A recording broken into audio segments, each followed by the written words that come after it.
La Europa del siglo XVIII, a grandes rasgos, es la Europa del absolutismo monárquico y el ejercicio del poder por parte de las diferentes monarquías, de los reyes, bajo el principio del derecho divino. La soberanía reside en el rey y ese poder se lo ha entregado Dios. Esto va a ser común a todas las monarquías europeas del siglo XVIII, incluida la británica. Aunque la británica va a estar limitada por el poder del Parlamento, el principio también es el mismo. Al rey o la reina de Inglaterra también el poder se lo ha entregado Dios, lo que pasa que no es absoluto. Pasa a estar limitado por el Parlamento por las circunstancias que vamos a explicar ahora. Yo cito dos grandes grupos, las monarquías absolutas como tal, donde yo cito a Francia, España y el Imperio Ruso, aunque también hay monarquías absolutas en el norte de Europa, Noruega, Suecia, Dinamarca, el Imperio Austriaco, que hablaremos de la ahora también es una monarquía absoluta, Prusia también es una monarquía absoluta, pero bueno, nos interesa, incluso el Imperio Otomano, podríamos denominarlo como monarquía absoluta, aunque, bueno, pues la política de los sultanes es diferente. En primer lugar, hay que citar a Francia como país absolutista por excelencia, con Luis XIV, que inicia el siglo XVIII con la consolidación de su poder. Tiene un control también importante sobre la Iglesia y tiene muy mediatizada también a la nobleza, que es cortesana y vive en la corte.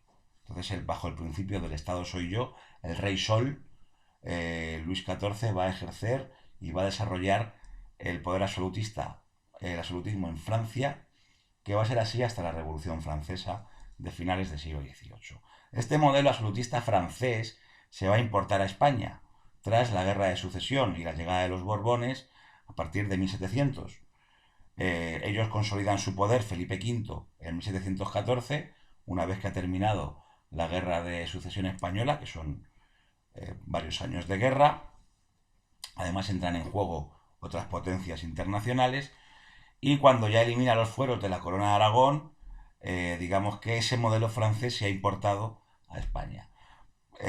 Portugal también es una monarquía absoluta, por ejemplo, pero bueno, nos interesan Francia y España. Y luego el Imperio Ruso, la Rusia zarista, con el zar, que es un autócrata. Controla el ejército, controla la política, controla la policía, controla la nobleza, controla la Iglesia Ortodoxa. Entonces el zar tiene mucho, mucho poder. Y va a ser así hasta la Revolución Rusa de principios del siglo XX. Luego hay unas monarquías que yo llamo de poder limitado, entre las que la primera a destacar es el Reino Unido de Gran Bretaña, que se llama así desde 1707. ¿Por qué tiene el poder limitado? Pues porque en el siglo XVII ha habido dos revoluciones en Inglaterra.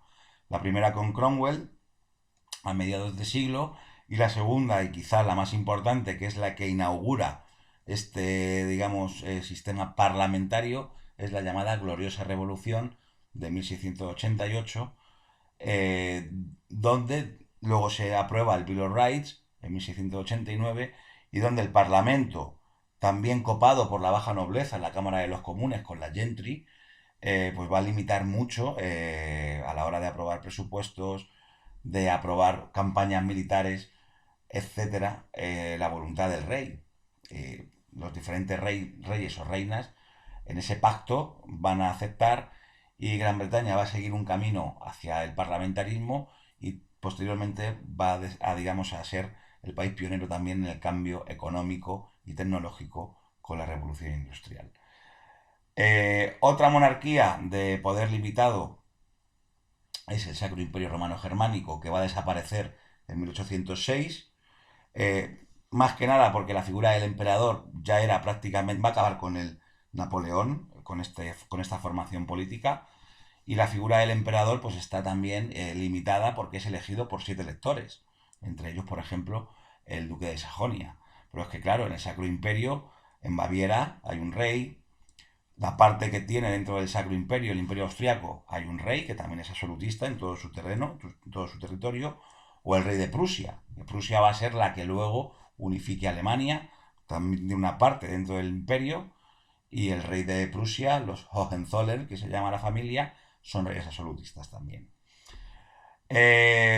Luego también hay una serie de repúblicas minoritarias, sobre todo las Provincias Unidas, lo que mal llamamos Holanda, son los Países Bajos, independientes desde 1648, o los Países Bajos austriacos, que era el Flandes español y que perdió España en 1714 con el Tratado de Utrecht. Los Países Bajos austriacos son una monarquía, pertenecen a Austria. Repúblicas, Provincias Unidas, Suiza, que también se ha independizado en 1648, tras la Guerra de los 30 años, Génova o Venecia. Hay que señalar también los estados italianos. Italia no está unificada en el siglo XVIII.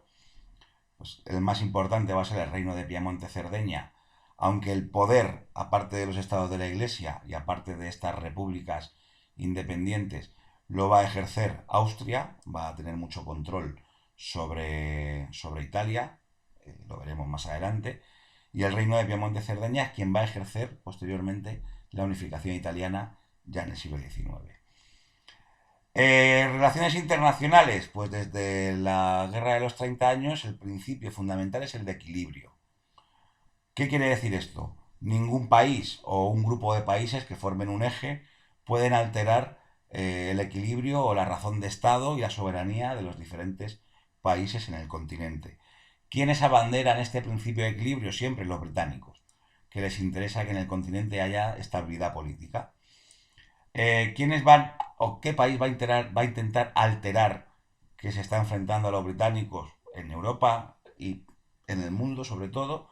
Francia. Francia junto con España, aunque España baila el rebufo de Francia, ambas familias, ambas monarquías son borbones, son aliados, son familia y van a estar siempre unidos luchando contra Gran Bretaña a lo largo de todo el siglo XVIII, en la guerra de sucesión polaca, en la guerra de sucesión austríaca, en la guerra de los 7 años y en la guerra de independencia de las 13 colonias. Por tanto, es Francia la que va a intentar alterar el equilibrio, pero no lo va a conseguir. Y además, insisto, está guerreando por todo el mundo, en Norteamérica, Gran Bretaña o Inglaterra en el siglo XVII la ha expulsado de la India, en Asia, etcétera. Por tanto, esto es, de forma breve, un poco la realidad política europea en el siglo XVIII.